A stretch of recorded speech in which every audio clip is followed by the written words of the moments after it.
Assalamualaikum.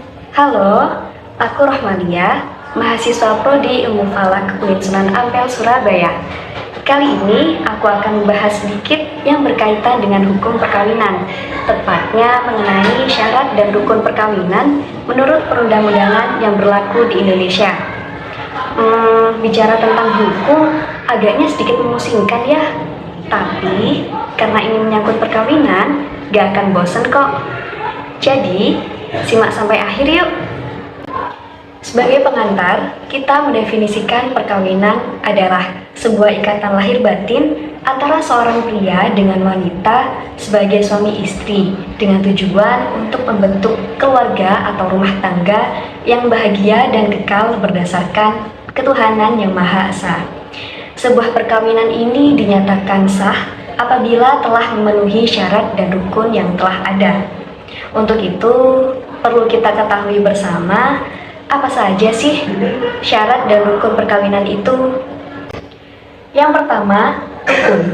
Rukun perkawinan singkatnya adalah penentu sah atau tidaknya suatu perkawinan, yang mana jika salah satu rukun tidak ada, maka perkawinan tersebut dinyatakan batal atau tidak sah. Dan yang kedua, syarat perkawinan. Syarat perkawinan ini merupakan faktor-faktor yang harus dipenuhi oleh subjek hukum yang menjadi unsur atau bagian dari akad perkawinan. Nah, untuk lebih jelasnya, kita lihat yuk bagaimana syarat dan rukun perkawinan ini diatur dalam perundang-undangan yang berlaku di Indonesia.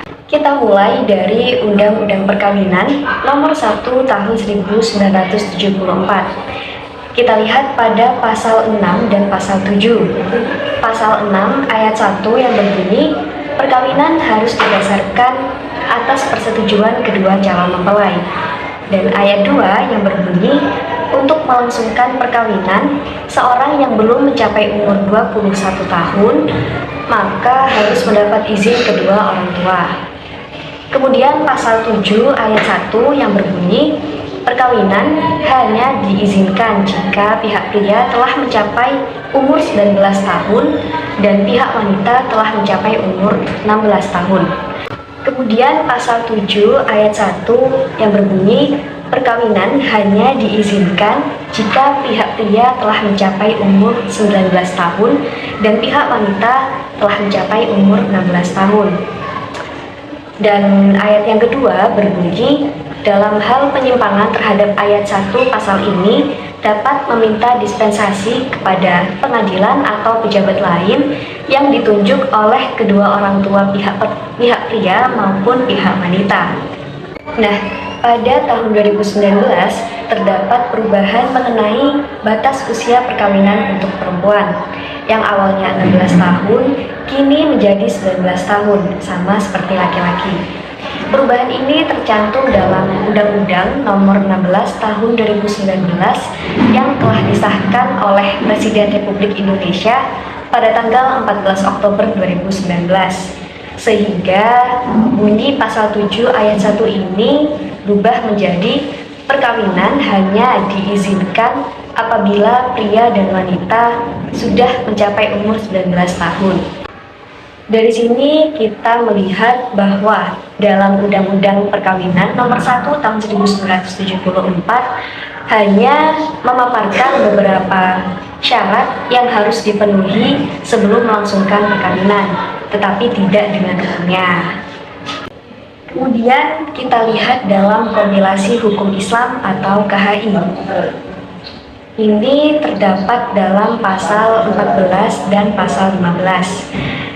Yang pertama, pada pasal 14 ini berbunyi, untuk melaksanakan perkawinan harus ada 1. Calon suami, 2. Calon istri, 3.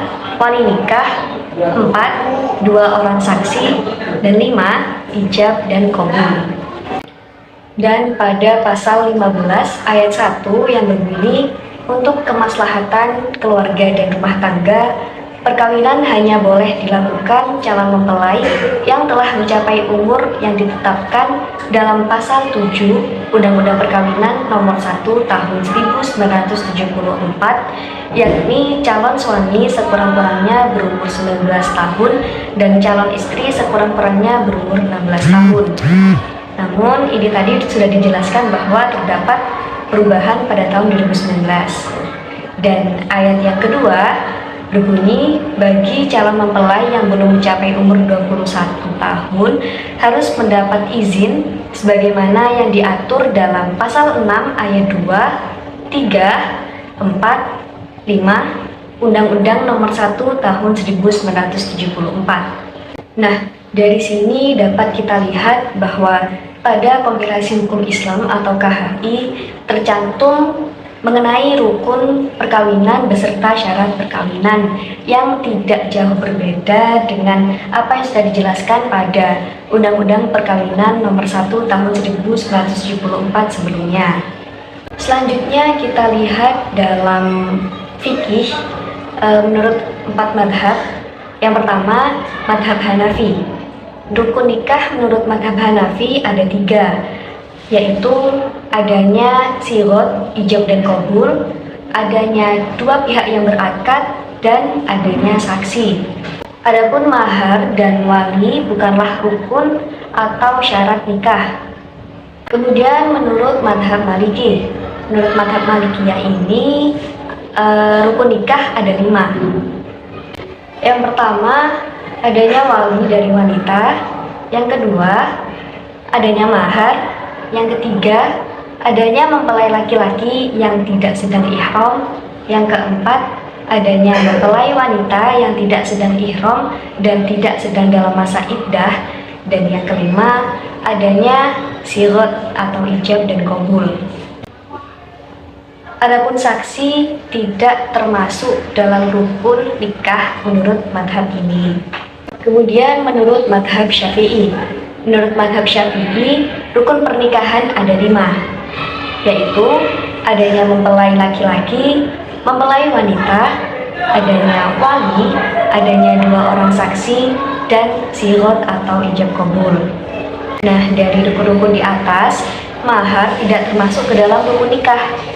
Penyebutan mahar dalam akad hanyalah bersifat sunnah, maka nikah tetaplah sah meskipun tidak disebutkan saat akad. Selanjutnya menurut madhab Hambali. Menurut madhab Hambali, rukun nikah ada 2, yaitu sirot dan mahar.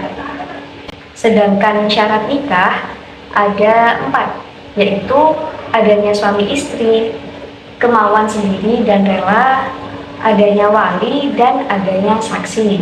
Dapat kita pahami bahwa meskipun terjadi banyak perbedaan pendapat, namun keempat madhab di atas memiliki persamaan, yaitu memasukkan sirot atau ijab dan qabul pada akad nikah ke dalam rukun nikah. Hal ini karena ijab dan qabul merupakan hakikat dari akad itu sendiri. Baik, dari semua materi yang telah saya paparkan sebelumnya, dapat kita tarik kesimpulan bahwa secara umum rukun nikah terdiri dari adanya calon mempelai laki-laki dan wanita, adanya wali, adanya saksi, dan sirot atau ijab dan qabul. Sedangkan syarat perkawinan yang sah yaitu beragama Islam, tidak sedang ihram, kemudian calon mempelai laki-laki dan wanita yang bukan mahram, dan juga terjadi bukan karena paksaan. Oke, itu tadi penjelasan sedikit mengenai syarat dan rukun perkawinan menurut perundang-undangan yang berlaku di Indonesia. Untuk lebih jelasnya, teman-teman dapat membaca berbagai literatur yang bersangkutan agar dapat memperluas pemahaman teman-teman sekalian. Sekian dari saya, terima kasih. Wassalamualaikum.